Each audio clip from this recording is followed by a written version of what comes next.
Welcome to Mindfully Integrative Podcast with your host, Dr. Damaris G. Mindfully Integrative is a podcast discussing ways toward mindfully incorporating integrative health into our lives. This podcast will have informative resources, fun topics, interviews, and discussions relatable for today with a true mindful perspective in a mind-body holistic life approach. Hi, how are you? This is Dr. Damaris Maria Grossman, Integrative Family Nurse Practitioner on Mindfully Integrative Podcast and YouTube channel. Thank you for joining us today on this episode. And we have an amazing guest. Her name is Laurie Laugeman, and she is a leader in the nursing field in the bedside in neuro and cardiac. In addition, she is also a holistic nurse and wellness coach. And she can tell you more about herself, but she definitely lives mindfully each and every day. And Laurie, is Laurie, correct? Yeah, I said that correct. All right, awesome. And tell us more about yourself. And nice to meet you. First, how are you? Oh, I'm doing so well. And it's nice to meet you. And I am so excited to be here because living a mindful life is what I say that I am a work in progress. So Yes. Mindfully, I'm taking those steps every day. I learn more and more about mindfulness and I incorporate it in my life, with my family and in my work. And it's such a great blend all around that I'm truly blessed to have connected with it and keep it rolling. Keep it rolling. So, first, let's go into generally what do people not know about you? Like you're into integrative health and mindfulness, but kind of what is something in your life that, people may not know that maybe have brought you to where you are, or just a little fun fact. Oh, well, interesting that people would not know that I was in the Army Reserves in my early years. At the first 6 years that I was an Army reservist. Military. I was also military. So you were in, thank you for your service. And I commend you too. I know as a woman, a veteran myself, it's a lot. It was a lot. And I actually was one of the lucky ones down in Fort Jackson, South Carolina, to train with the men. So at that time, they had just integrated that the men and women would train together. Oh my. At that time, the men were going to not let a woman beat them. And at that time, the women were, I'm not going to let these men beat me. So I think I came out of that as that G.I. Jane. I can do it all. Yes. Super tough. You're tough then, right? Right. It really motivated me. And at that same time, my friend went to, and I'm not saying anything bad about Fort McClellan, but she had a different experience because she trained with just the females. So when we met up in Fort Sam Houston, Texas, I felt that I was G.I. Jane and she was a little bit about Private Benjamin. Oh, that's hilarious.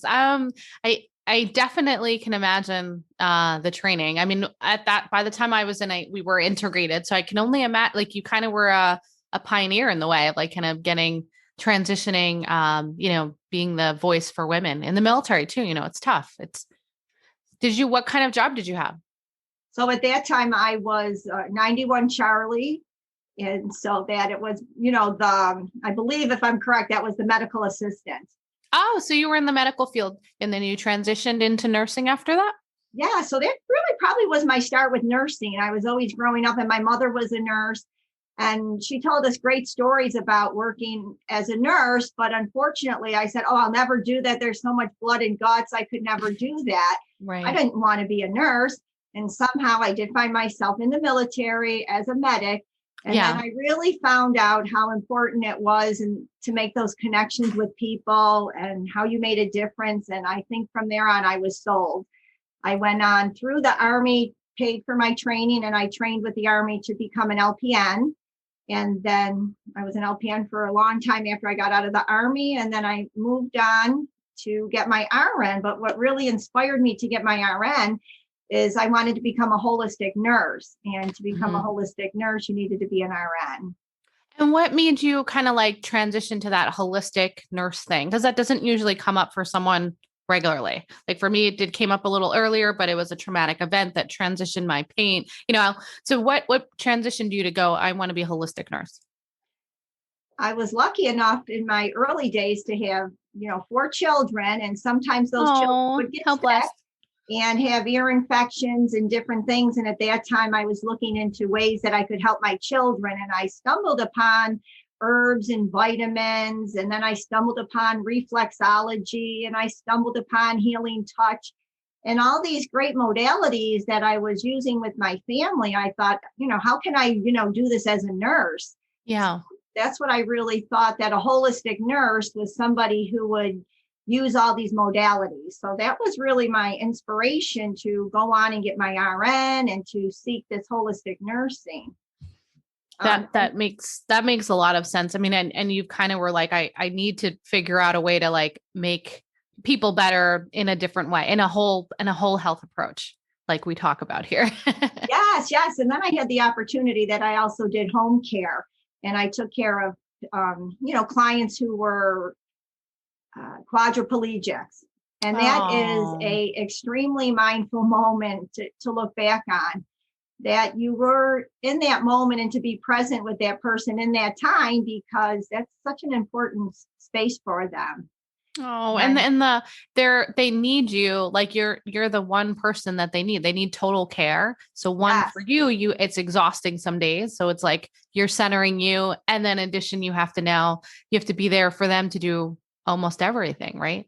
Right. I think I love that. I had a passion for that I was the, I guess the barber for the men, but the hairdresser, the housekeeper, the cook, the social worker, everything. So it truly was that holistic philosophy of being truly there with the patient, with the client. And I thought that's what took me from thinking that I could hang up a shingle and be a holistic nurse and do something to people, to really that holistic nursing was me caring for myself to be in the best place so I could truly be present with my patients. And I think that's, looking back, being present is so mindfully how I like to be with my patients. And in that, it's just so important, because we just, like, with a busy nurse schedule or work in general, we don't always do that, and that's it's tough. And now you've already learned the tools and how do you, like, have you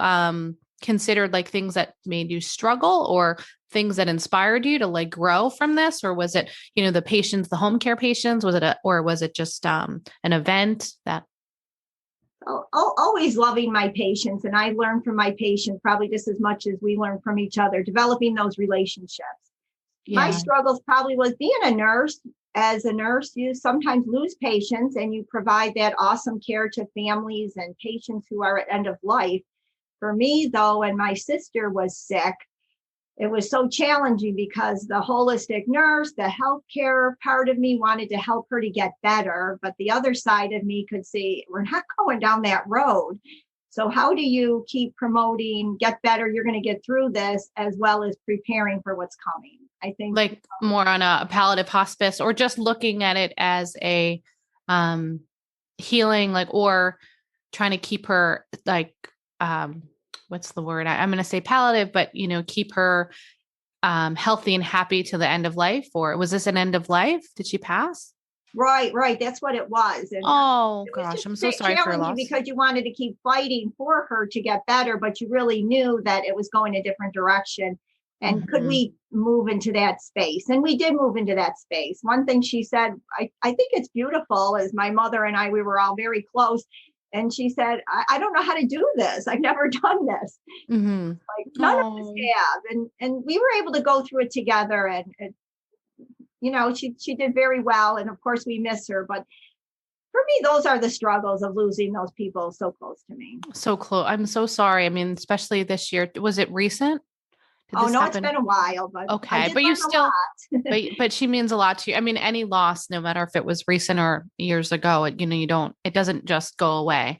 And you've been able to use not just your holistic training, but the way that you are whole or well-rounded. You've been able to kind of center, whether it's your faith too. I don't know if you've just been able to kind of center yourself to get through the day and get through those moments. I can only imagine how hard it is. And then can those times be, would you say the struggles have made you better? Oh, I love learning, whether it's from good things that happen to me or bad choices, just always learning. Yes. Yeah. Yes, I always run. Hold on a moment.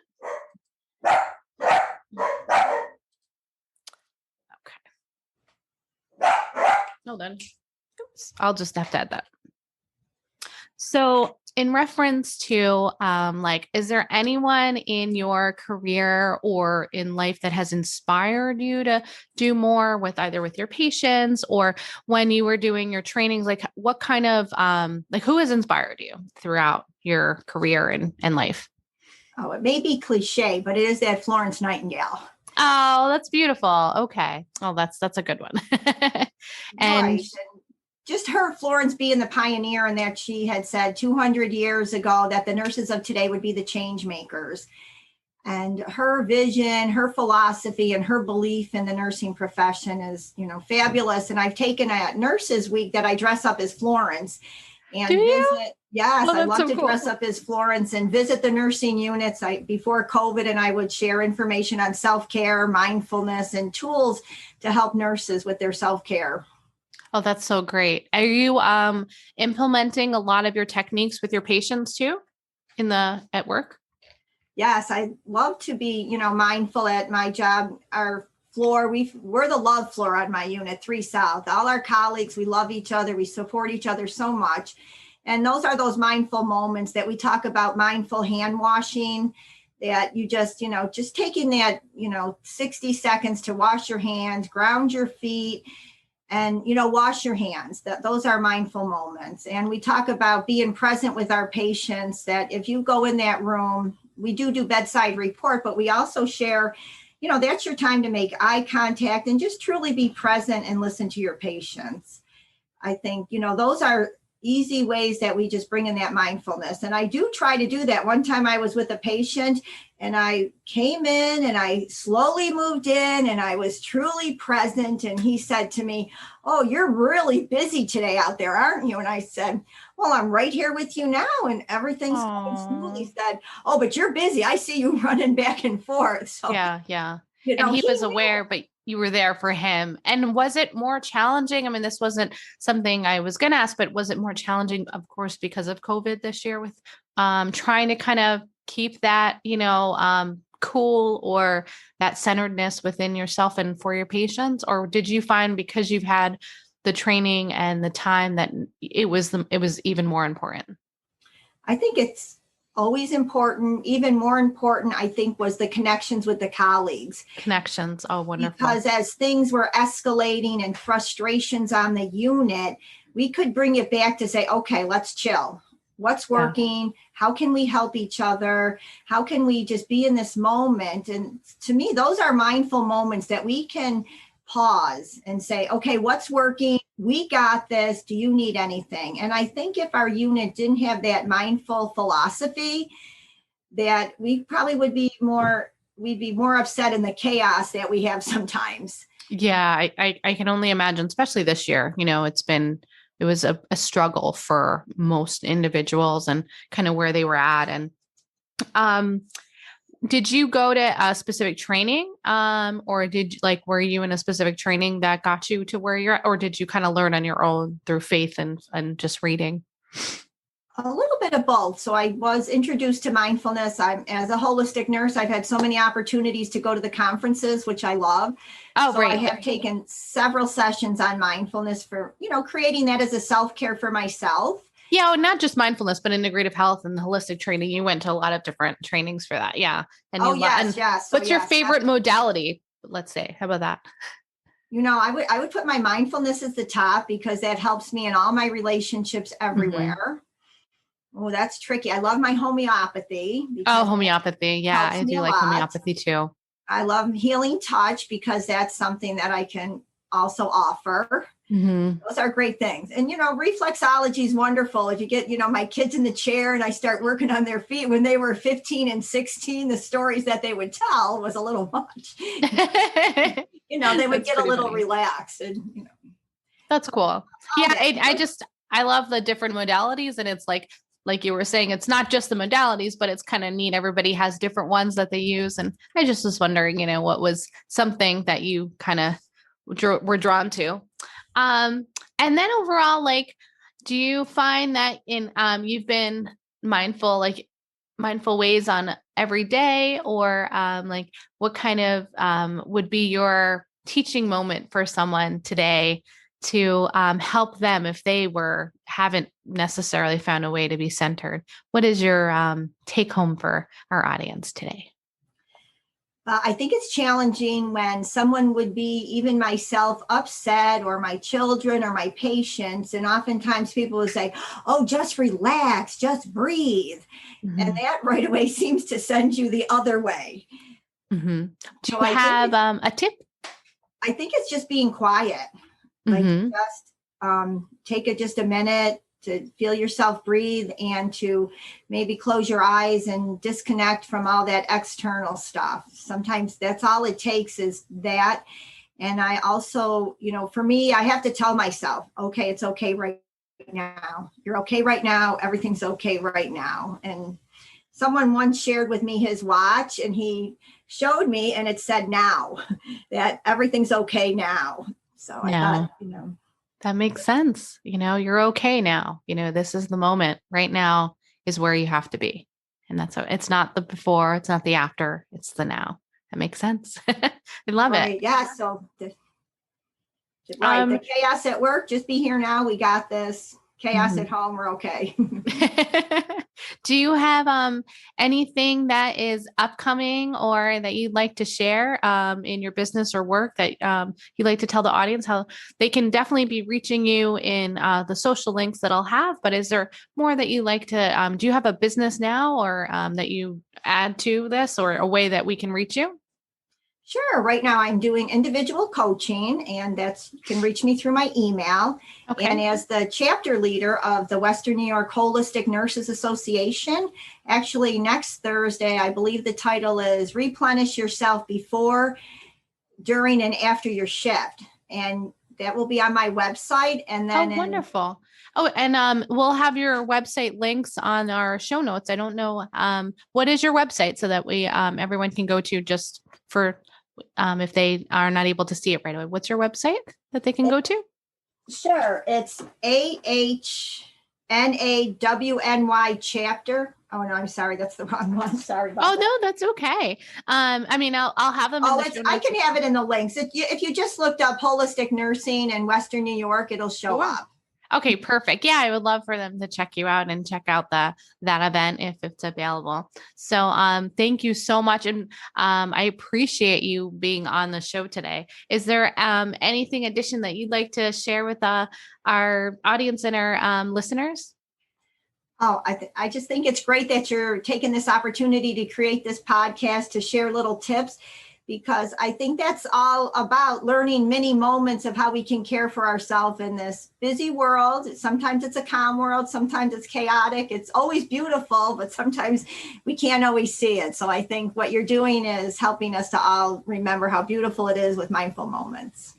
Thank you. And I really appreciate you being on the podcast and the YouTube channel, Laurie. So with that, guys, I appreciate you being here on Mindfully Integrative podcast. And I hope that each and every day you guys find a mindful way to be in the moment. Thanks so much for joining us. And thank you for listening. Thanks so much, Laurie. And have a wonderful day, guys. Bye-bye. Thanks. Thank you for listening to the Mindfully Integrative Show with Dr. Damaris Maria Grossman, family nurse practitioner. This podcast is for informational and educational purposes only and is not to substitute for professional medical advice, diagnose, or treat. Always consult your healthcare provider before making changes to your healthcare routine.